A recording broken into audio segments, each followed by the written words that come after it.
Hi, this is Tina Lorenz, and today I'm going to give you a marketing minute that I hope is really going to help you with something that's kind of a mind bender for many people when they're in copywriting, trying to write their marketing copy, just trying to get their sales letters started, and that is how to write headlines. Headlines are something that can kind of scare people when they're first starting out and have no idea how to begin, or they go on way too long, or they, make it way too complicated. There's lots of headlines from the past that people draw inspiration from. You'll see them all the time, such as, "Who else wants to," fill in the blank, or "They laughed when I," fill in the blank, where people have taken an old headline and kind of refurbished it into something new. The problem is, if everybody uses the same old headlines over and over again, it gets stale, and it gets so, people just numb out. They don't even see it anymore, or they just kind of assume, oh, this is a beginner, or this is someone who doesn't really have a clue how to get more with the program and more current with how they write a headline. Now, I'm known for my headlines. I've been called one of the best headline writers out there today, and the reason for that is they result in very high converting letters. It draws people into the sales letter, converting as high as 37%, and with huge launches online. And I've kind of discovered some formulas along the way that have helped me with creating those really compelling headlines. Now, sometimes the headline does not have to be very, very long. It used to be, even a few years ago, a lot of us wrote way longer headlines that were much more complicated and took up half the page all by themselves. Now I'm really liking to go for a more punchy, shorter, get to the point, fast hit kind of headline that really grabs the attention. The whole purpose of your headline is to have your prospect read the next line of copy. Draw them in with curiosity, with something that addresses a problem that they're having, that gets right to the point very quickly and draws them into the copy of, oh, this is relevant to me. Oh, this is something I want to know, or I've been looking for, and they're going to pull them into the copy. So remember, the first thing is, the whole point of your headline is to get them to read the next line. It doesn't have to do the entire job of the entire sales message. It's not riding on its shoulders all by itself, but you do need to draw them in. And reflect that back later on in your copy. You have to, take something from that headline and prove what you said or refer to what you said so that it all becomes very congruent. Now, there's a couple ways that I write headlines, and I'm going to tell you about one today that I use all the time and that you can start using immediately. A resource for headline ideas, and that is magazines.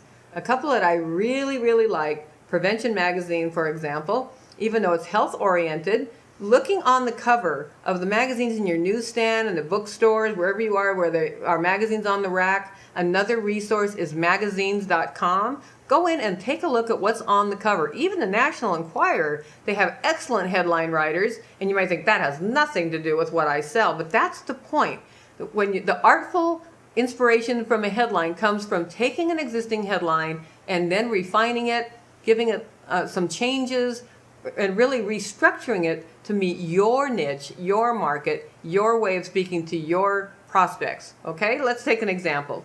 On this Prevention Magazine, for example, right over here, there's a headline that says, "Secrets for a Safer Hospital Stay. Number 1, don't have surgery in July." Now, that's an excellent headline, and it kind of harkens back to one that has been out there for a long time about how to travel safely on an airline. And one of the things that one said is what not to eat when you're flying. I mean, that's definitely piques everybody's interest. So, for example, secrets for safer flying. Number 1, never fly on Thursday afternoons. Now, again, I'm just making these up. I don't know that there's a factual reason why not to fly on a Thursday afternoon, but you would be doing your research, or you would know what the content was of your product, and you draw on that and you echo it in your headline. So today I'm just giving you examples right off the top of my head that aren't necessarily factual, but just to show you how you can take that headline, "Secrets for a Safer Hospital Stay, number 1, don't have surgery in July." Let's say you're dealing with relationship issues or happy marriages. "Secrets for a happier marriage, number 1, never forget the anniversary." I mean, that's pretty basic. I think that one's pretty factual. But you can take the idea of the headline and make it fit for your product. Now, another one of my favorites, and you're going to recognize, I think, going to recognize her immediately. Here she comes. Oprah. Oprah Magazine is a rich resource for headlines off of their cover. Anything that's on a magazine cover, guaranteed it's working or it would not be there. And many of the magazines have a very formulaic approach. You'll see similar kinds and styles of headlines on their cover every month. That's not your imagination, and it's not an accident. It's on there because it works. For example, if you look at Men's Health magazine at magazines.com, you will see there are always numbers in their headlines. 1,745 ways to please your woman tonight, whatever it might be, they always have numbers on their cover in the headlines. So that's another tip for you. Use numbers in your headlines. For example, back to our Prevention magazine example, Secrets for a Safer Hospital Stay, if you wanted to turn it into a relationship, like as we're talking about marriage, 8 secrets for a happier marriage. And then that would, of course, be in the product that, you'd have to fit to your product, obviously. But to use a number and more specificity is also a way to power up your headline.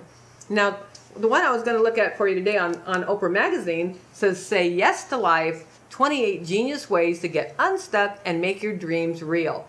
Now, that's a great one for personal development right there. And if you were in that niche, you'd want to adjust. You'd still want to adjust and not take that directly. Say yes to your best life yet. 15 blissful ways to get unstuck and make your dreams a reality. That's just an adjustment of that existing headline that turns into your headline for your product. Let's say you were in another niche completely and you thought, well, this is a cool headline. I like the number. It really grabs your attention. Let's say you're in the market right now for how a person can buy a home when it's much more difficult for people to qualify these days and they're renting. So let's say that you had a product for that. We could say something like, say yes to homeownership. 15 ways to quit renting and make homeownership your new reality. Something like that. That inspiration comes from that headline.